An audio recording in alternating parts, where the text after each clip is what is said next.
প্রিয় স্নেহের ফার্স্ট সেমিস্টারের ছাত্রছাত্রীরা, আজকে আমি যে বিষয় নিয়ে আলোচনা করব সেটি হচ্ছে তোমাদের যে ইতিহাসে যারা তোমরা জেনারেল নিয়েছো এবং যারা অনার্স পেপার হিসাবে ইতিহাসকে চুজ করেছো, তোমরা ইতিহাস নিয়ে অনার্স পড়ছো, তোমাদের জন্য আজকের এই ভিডিওটি অত্যন্ত গুরুত্বপূর্ণ।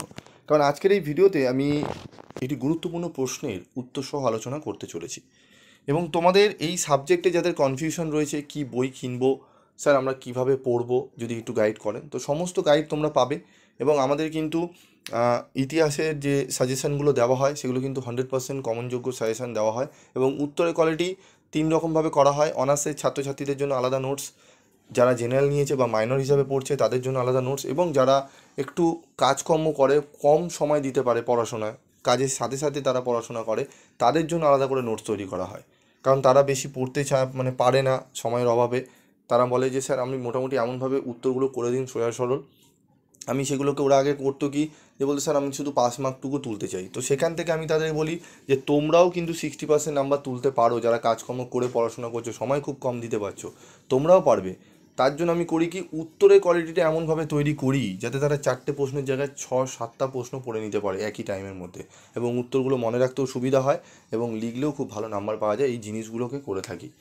তো এই সমস্ত বিষয়গুলো করতে অনেক খাটনি লাগে, এবং নলেজও তোমাদের কিন্তু খুব আমাদের দিতে হয়।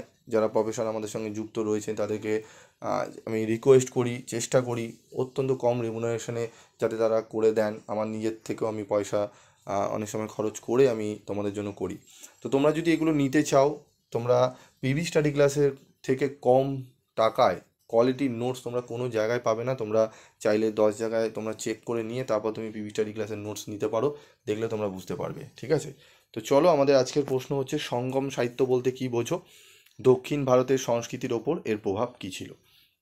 সঙ্গম সাহিত্য হলো প্রাচীন তামিল কবিতা, যা খ্রিস্টপূর্ব 300 থেকে খ্রিস্টীয় 300 অব্দের মধ্যে রচিত। এই সময়কালে তামিল কবিদের সম্মেলন বা সঙ্গম, এই 3 কবিতাগুলি রচিত হয়েছিল বলেই একে সঙ্গম সাহিত্য বলা হয়।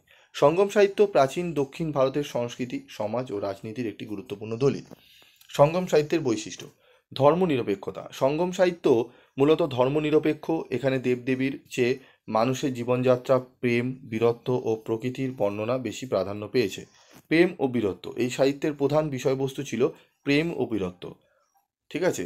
আকাম প্রেম এবং পুরম বীরত্ব, এই দুই ভাগে সঙ্গম সাহিত্য বিভক্ত। প্রকৃতির বর্ণনা: সঙ্গম সাহিত্যে প্রকৃতির সুন্দর ও জীবন্ত বর্ণনা পাওয়া যায়।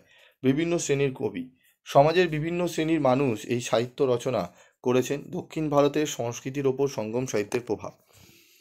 ঠিক আছে? দক্ষিণ ভারতের সংস্কৃতির ওপর সঙ্গম সাহিত্যের কী প্রভাব রয়েছে? ভাষার বিকাশ। সঙ্গম সাহিত্য তামিল ভাষার বিকাশে গুরুত্বপূর্ণ ভূমিকা রেখেছে। এটি তামিল ভাষার প্রাচীনতম নিদর্শন। সামাজিক চিত্র: এই সাহিত্য তৎকালীন সমাজের বিভিন্ন দিক তুলে ধরে, যেমন মানুষের জীবনযাত্রা, পেশা, উৎসব ইত্যাদি। রাজনৈতিক ইতিহাস: সঙ্গম সাহিত্য থেকে চোল, চের ও পাণ্ড্য রাজবংশের ইতিহাস জানা যায়। সাংস্কৃতিক ঐতিহ্য: সঙ্গম সাহিত্য দক্ষিণ ভারতের সাংস্কৃতিক ঐতিহ্যকে সমৃদ্ধ করেছে। এটি আজও তামিল সংস্কৃতির একটি গুরুত্বপূর্ণ অংশ। সঙ্গম সাহিত্য দক্ষিণ ভারতের প্রাচীন ইতিহাস ও সংস্কৃতি সম্পর্কে জানতে সাহায্য করে।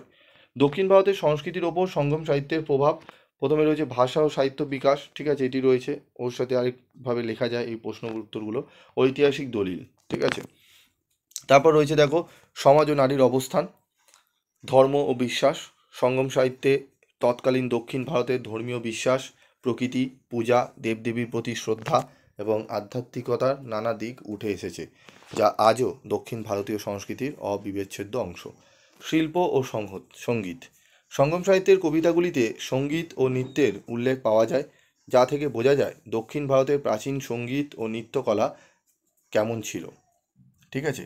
এটি পরবর্তী ভারতনাট্যম, কর্ণাটক সঙ্গীতের মতো শাস্ত্রীয় ধারাগুলিকে প্রবাহিত করেছে। ভূমি ও প্রকৃতি: সঙ্গম সাহিত্যে দক্ষিণ ভারতের ভৌগোলিক বৈচিত্র্য, পাহাড়, বন, উপকূল ও কৃষি জীবন সুন্দরভাবে উঠে এসেছে। এই প্রাকৃতিক চিত্র আজও দক্ষিণ ভারতের সাংস্কৃতিক চেতনার অংশ। জাতীয়তাবোধ ও আঞ্চলিক গৌরব: সঙ্গম সাহিত্যে স্থানীয় রাজাদের বীরত্ব গাথা ও ঐতিহ্য প্রচার করা হয়েছে, যা তামিল জাতীয়তাবোধ ও আঞ্চলিক গৌরবের ভিত্তি গড়ে তোলে। উপসংহার: সঙ্গম সাহিত্য শুধু সাহিত্য নয়, এটি দক্ষিণ ভারতের প্রাচীন ঐতিহ্য, সংস্কৃতি, জীবনধারা ও মানসিকতার এক জীবন্ত দলিল। এটি তামিল জাতিসত্তার আত্মপরিচয় গঠনে গুরুত্বপূর্ণ ভূমিকা রেখেছে, যা আজও দক্ষিণ ভারতের সামাজিক ও সাংস্কৃতিক জীবনে প্রতিফলিত হয়। ঠিক আছে, পুরো টু দি পয়েন্ট অ্যান্সার, 10 মার্কসের কোশ্চেন অ্যান্সার, 5 মার্কসের কোশ্চেন অ্যান্সার, যে কোনোভাবে তোমরা লিখতে পারো। কিছু পয়েন্টস তোমাদের কমাতে হবে 5 মার্কসে লিখতে হলে, এবং 10 নম্বরের জন্য 20 নম্বরের জন্য কিন্তু আদর্শ উত্তর কিন্তু এগুলো রয়েছে। তোমরা চাইলে এই উত্তরগুলো ভালো করে পড়তে পারো। এবং আজকের যে আলোচনা হলো এর সম্পূর্ণ পিডিএফ ফাইল আমরা আমাদের গ্রুপে দিয়ে দেবো। যারা এই পিডিএফ ফাইলগুলো নিতে চাও তাদের বলবো তোমরা গ্রুপে জয়েন্ট হও, সেখান থেকে তোমরা ইতিহাসে এই নোটসগুলো কালেক্ট করে নিও। আজকের মতো ভিডিওটি শেষ করব, দেখা হচ্ছে পরবর্তী ভিডিওতে। সকলে ভালো থাকবে, সুস্থ থাকবে।